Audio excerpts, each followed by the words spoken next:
Metaphors. We use them every day in our lives, right? Maybe figure of speech.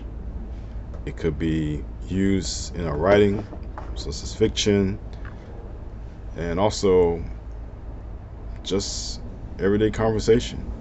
Even artists that we listen to on the radio or in a podcast or whatever we watch them, they also use metaphors to get their point across, to describe their words and or the works, and also to make sure that we as an audience understand what they're expressing to us, because no one can understand the message unless we deliver it in a way that you, the people, can understand it. I just want to speak on, or really want to share, what a metaphor is based on the dictionary, not just my words. Metaphor is a figure of speech in which a word or phrase literally denoting one kind of object or idea is used in place of another to suggest a likeness or analogy between them, as in drowning in money. It is broadly used as figurative language.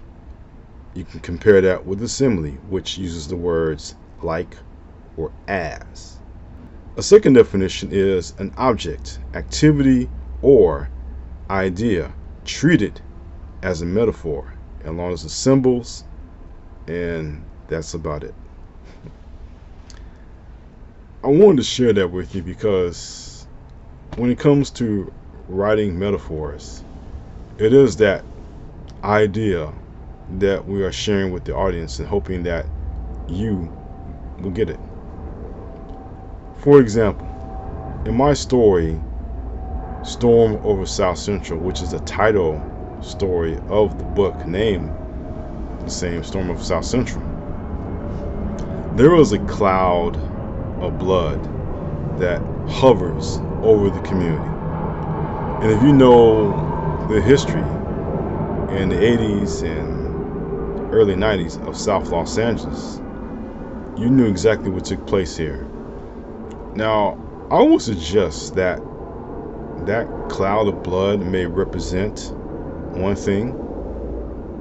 And in fact, the cloud grows in size, and well, I'll let you folks get your hands on that story, get your hands on the book, and you can finish the story, come up with your own idea what that cloud represents. But I would say that that is a metaphor for what occurred in the 80s, 90s, and all the reasons for the movies and the music and everything else that took place in that time period.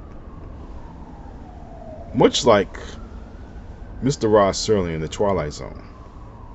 And there are two examples that I want to share with you. The first one was a 1964 episode in which a man who was due to be executed in the daytime, he and the townspeople find that it had turned night quickly, just like that. It is evening, it's darkness all around. And as the town people were so into the execution, they wanted this person murdered. They wanted him dead, according to the law and what the townspeople wanted, even though there are a few townspeople who pushed back on and say, wait a minute, this is not what we are looking for.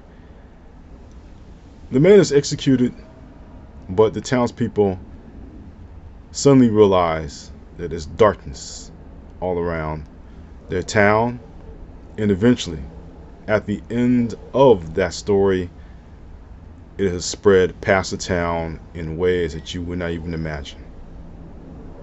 And it all due to certain occurrences and certain situations that happened in 1964 or before. The second example is something that I shared with everyone before, maybe not on this channel, but another channel. A classic episode, which is back in 1960 on the same show, The Twilight Zone. The monsters are due on Maple Street. You remember, right? Maple Street represents a 1950s quiet town in which the way of life is everyone knows each other, It's peaceful. It's a kind of a Midwestern American town in which everyone gets along. You know, when America was great in some people's eyes, right? Suddenly, an outside force comes to disturb that way of life. Traffic lights flicker on and off without explanation. Telephones ring. One light's on the neighbor's house, it's off in another neighbor's house, and then you suddenly have neighbor mistrusting neighbor and tearing each other apart. Meanwhile, the forces who caused this in the first place, they're the ones who suddenly understand that their plan has worked, and all it takes is a matter of time. Mr. Serling used that metaphor to say even a peaceful town in which Maple Street is based can be disrupted by an outside force. So metaphors are used to educate us. They're used to show us exactly what could go wrong in a certain type of way. But it's also used to show us what can go right. Like, for example, in the everyday language, we can say that new hamburger place right down the street, their hamburgers were like Nirvana. Oh, yeah. Their fries are like gold. You can see the metaphors used there. Nirvana. I mean, it wasn't exactly Nirvana, but when you took a bite of hamburger, that's what it tasted like to the person eating it. Or the French fries that the person was eating tasted like gold, right? They're not exactly eating gold, but they're eating the French fries, and the taste was so pleasing to them that it was like the highest thing they could eat. It was pleasurable to their mouths, their tongues. So metaphor is used in many different ways. Again, in the examples I showed you, my story and Mr. Serling's stories, it can be used to help educate the public or to help bring conscious awareness to the public, more of a social commentary. Or in the burger joint I share with you, is also metaphors are also used as something pleasurable that you can't describe it any other way but that, which turns me to last night's Super Bowl. If you're a Philadelphia Eagles fan, you are flying high, right? Fly, Eagles, fly. You're flying high. In your member Chiefs Kingdom, you feel like you're under the earth right now. You see the two metaphors I use for Eagles fans, for Chiefs fans? It's common usage, everyday language. We use it. It's figurative, but it gives you an idea of how the fan bases are feeling today. Philadelphia and those surrounding areas in Pennsylvania are feeling that they're on top of the world right now, that they cannot be defeated, that they are the champions, which they are. And meanwhile, the Kansas City Chiefs, which for 2 years running felt the same exact way, now feel the lowest of the low. They feel under the planet. They feel like they've been ejected to outer space. Not exactly in outer space, but again, I use a simile instead of a metaphor, using the word like. But based on when any city wins a championship, you do feel like the top of the world, and that's what the metaphor is. It's a happy feeling. It feels as if you're great. Nothing can hurt your day or ruin your day because you are a fan of that team that won a championship. I should know. But that's exactly what the metaphors are. So I will say this: if you are a first-time writer, learn to study metaphors. Use them in your writing. Use them to help develop situations and ideas to speak of a larger meaning, right? use them to educate the public, but at the same time, use them to educate the world that you live in so that we all get an idea of where you are.